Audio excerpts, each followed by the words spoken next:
It is an exciting day today. In this big old package, we got us Harddog Rollbar. All right, you can see I've already got it expertly installed in the car. About to take it for a rip. Took me about 10 seconds total. Car Passion channel, none of you guys got nothing on my install time, all right? On the real though, I'm about to install this using Greg's and others' awesome tutorials online. This is the M2 Harddog Rollbar. Dual double diagonal. That's what's up. It came. It's friggin' beautiful. Harddog sticker there. See, I just threw it in there to be a fool for a minute, but yeah, I'm gonna start tearing into it. Step one complete. Use my nice little impactor. A couple 14mm bolts, and then there's actually speakers in the headrest of this car, which is pretty cool. So you got to make sure to unplug those before you just rip them out. Seats are over there. There's the roll bar. All right. Next step, we're going to take out the center console and get some of these carpets out of the way. Whoa. Is that e-brake happy to see me or what? All right, so we got this pulled off to the side, and look at that lower boot. No wonder I can hear so much transmission noise and smell my exhaust leak so bad. I'll get in there and do the whole full turret rebuild and all that stuff. I need to put new tranny fluid and new diff fluid in too, but one project at a time. All right, about this time, you want to make sure you got at least a 4-pack of some high test here, or some sort of good beer.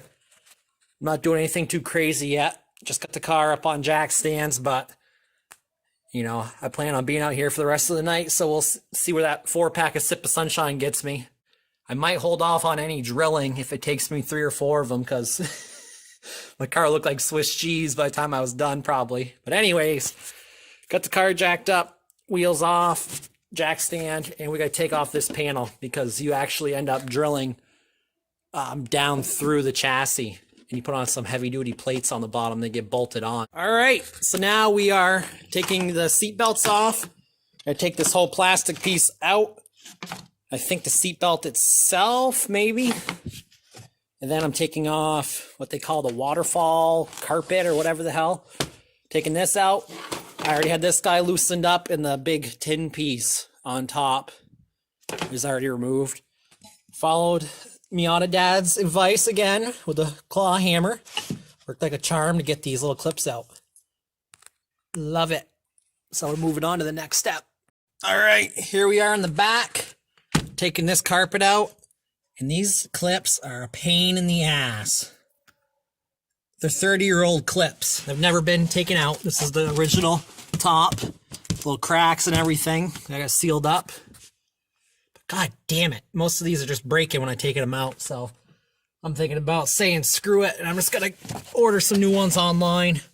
Not worry about breaking them too much, but what I've been trying to do is I got like a little pry dealio here, trying to get behind it. So wait, I'm going to do this on camera. Maybe. See? Fucker just wants to snap. I know what you're going to be like, but Benny boy, you're using a metal pry deal. Maybe I am, all right? Maybe that's what I wanted to use. But anyhow, what I found works is once I get it started, if I don't break it, I get right behind it, and I just kind of use the carpet and just kind of pull and snap it out. But, oh well, I hate plastic clips and shit. All right, so that was a pain in the ass to take out that top carpet. No, you won't necessarily have this taken off. This panel here, I had it off for diagnosing my fuel sender, which although was working for a week or a few days has now gone back to shit again. Big surprise. I had different mouse chewings on the cables and whatnot that I thought I had fixed, but whatever, I'm over that. Oh my God, does that look good, huh? That's not even in position yet. That's what she said. Look at this. The welds, the diagonals, the shapes, everything is incredible. Got their cool little Harddog sticker there. Look at this. How mean this looks from the back now. Holy shit. I think it'd be cool to hang the little tree on the back. So anyways, it was kind of a bear to get this in there. The biggest thing was you want to move these wires ahead of time where this guy goes on either side. And also where your battery goes down through there, it is a bear to get this roll bar past it. So yeah, it was a real pain in the butt to get that in there just because you got to move the wires all around. But now it's basically in, and then the only other thing, I haven't done it on this side, is you got to hammer this tin down a little bit to clear. I already did it on that side. So yeah, it's coming good. We'll see what the next steps look like. I might not get to the drilling part tonight. It is a holiday after all. And I want to make sure I'm of sound mind when I start drilling holes in this pig. But weight reduction, bro, right? The more you drill. Look at that speed 3 looking good. Oh my goodness. But anyways, this roll bar is so sexy. Oh my god. Wish you guys could just feel this. Whew. All right, I'm getting weird. So we're going to sign out here for now. Pound that down. And then go check out what the next steps are.